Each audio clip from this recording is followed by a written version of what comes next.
8 photos mystérieuses, qui restent encore inexpliquées. Et si, l'agent Fox Mulder et Dana Scully avaient raison? Et si, nous n'étions pas vraiment seuls dans l'univers?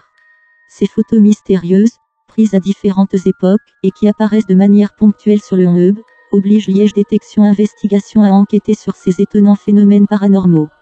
Numéro 1 Le fantôme des Russell.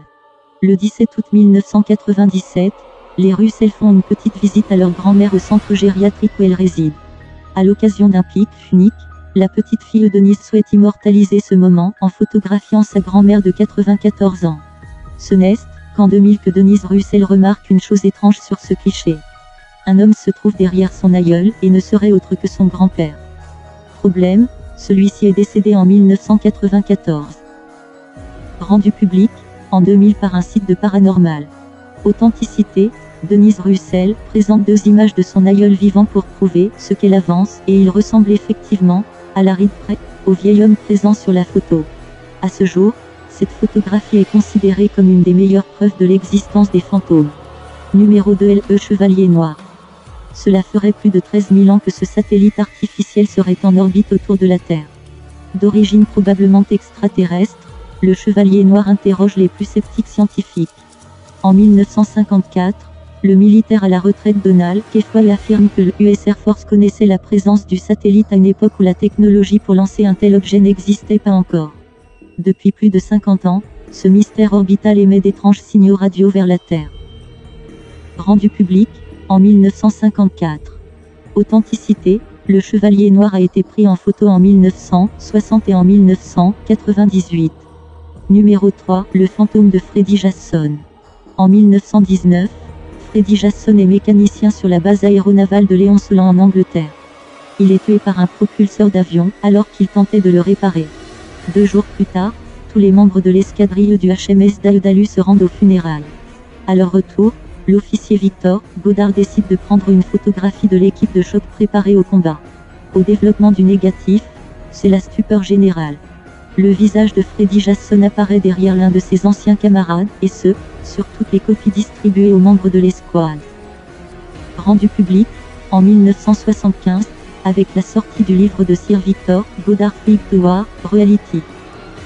Authenticité, bien qu'aucune vérification de la pellicule d'origine n'ait été effectuée et que seuls les membres de l'escadrille ont corroboré sa véracité, c'est l'un des clichés les plus authentiques de l'existence des fantômes.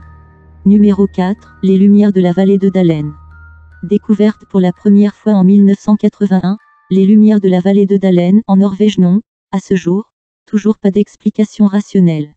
Observées sous la forme de lumières volantes, clignotantes, blanches, jaunes, bleues, rouges ou les 4 couleurs en même temps, les spectres de Dalen passionnent les plus grands ufologues à l'image de Joseph Allen Hynek. Dalen est vraiment un laboratoire à ovnis. C'est un lieu où des choses se passent et où des choses peuvent être étudiées. Dalen a le meilleur équipement et la meilleure période d'observation du phénomène ovni dans le monde entier. Quoi que cela se révèle être, c'est terriblement important. La Norvège, l'autoroute des vacances inévitable pour tout campeur extraterrestre qui se respecte. Rendu public, des années 1980 à aujourd'hui. Authenticité, sur 265 observations de ce phénomène par les scientifiques du projet Dalen, 55 n'ont pas d'explication concrète et s'apparentent donc à de véritables ovnis. Numéro 5, le monstre marin de Hawk Island. En 1964, la famille, le Serek, profite de ses vacances ensoleillées sur l'île Hawke en Australie. Entre 2 brasses, ils aperçoivent soudainement une sorte de tétard géant d'environ 25 mètres de long se diriger vers eux. Robert, le père, décide de plonger vers la bête pour se faire une analyse plus poussée après l'avoir pris en photo. Il indique ainsi à la presse que le monstre avait la forme d'un gros serpent avec une mâchoire d'1 mètre de long. Effrayé par le courage de Robert, l'étrange animal, qui est depuis recherché par tous les cryptozoologues de la planète, s'est enfui au large pour ne plus jamais apparaître. Rendu public, en 1964. Authenticité, plusieurs théories dénoncent le monstre marin de Hawk Island comme étant une farce grotesque. Aucune preuve ne l'a démontré, comme le dit l'astrophysicien Martin Ray. L'absence de preuve n'est pas une preuve d'absence. Numéro 6, la pyramide martienne. L'année 1972 marque la fin du programme spatial Apollo consistant à emmener des hommes sur la Lune. Le 17e vaisseau Apollo a l'uni sur l'unique satellite terrien avec à son bord, le scientifique Harrison H. Smith. Envoyé pour étudier les roches lunaires, le géologue mitraille les environs de photos plus ou moins intéressantes. N'étant pas artiste qui veut, il signe par mégarde une ligne de photos monochrome grise qui aurait dû passer inaperçue si l'image, référencée AS17, trait d'union 145-20680, n'avait pas révélé l'une des plus incroyables et incomprises découvertes. C'est en jouant avec les contrastes et la luminosité de cette photo sans intérêt qu'apparaît une pyramide. Smith a nommé cette étrange bâtisse Europe, Jophone et fait se poser de nombreuses questions quant à la vie extraterrestre sur la Lune. Rendu public, la NASA n'a pas souhaité commenter en ne rendant pas public ce document. Ce qu'a fait Harrison Smith. Authenticité, depuis cette exploration, de nombreuses photos prises par Hubble en 2000 lui révèlent la présence de formes pyramidales sur la Lune. Nos pyramides égyptiennes et péruviennes seraient un tel, comme le formule Steven Spielberg dans son film Indiana Jones et le royaume du crâne de cristal, des vaisseaux spatiaux. Numéro 7, le téléphone portable de Charlie Chaplin. Charlie Chaplin réalise en 1928 une comédie dramatique nommée Le Cirque. Sous les traits du célèbre vagabond Charlot, Chaplin le met en scène sous le chapiteau d'un cirque. Plus maladroit que jamais, il fait l'hilarité des jeunes et vieux enfants. Il faut attendre 82 ans pour découvrir les images de la première du film, introduite dans le DVD. Bien mieux qu'un documentaire historique, c'est une véritable sensation. Parmi les badauds, une femme traverse la rue en parlant dans ce qui ressemble être un téléphone mobile qui n'a été inventé qu'en 1973. Rendu public, en 2010, dans le DVD du film Le Cirque de Chaplin, mis en ligne par George Clark. Authenticité, la théorie la plus commentée fut celle estimant que la petite dame serait une voyageuse dans le temps, mais savoir alors à qui elle téléphone reste encore plus mystérieux. Les plus pessimistes estiment qu'étant âgée, la personne utiliserait un sonotone pour mieux être à l'écoute. Cette interprétation s'appuie, elle aussi, sur aucune preuve étant donné que la dame semble parler toute seule. Le mystère reste ainsi à ce jour, au bout du fil.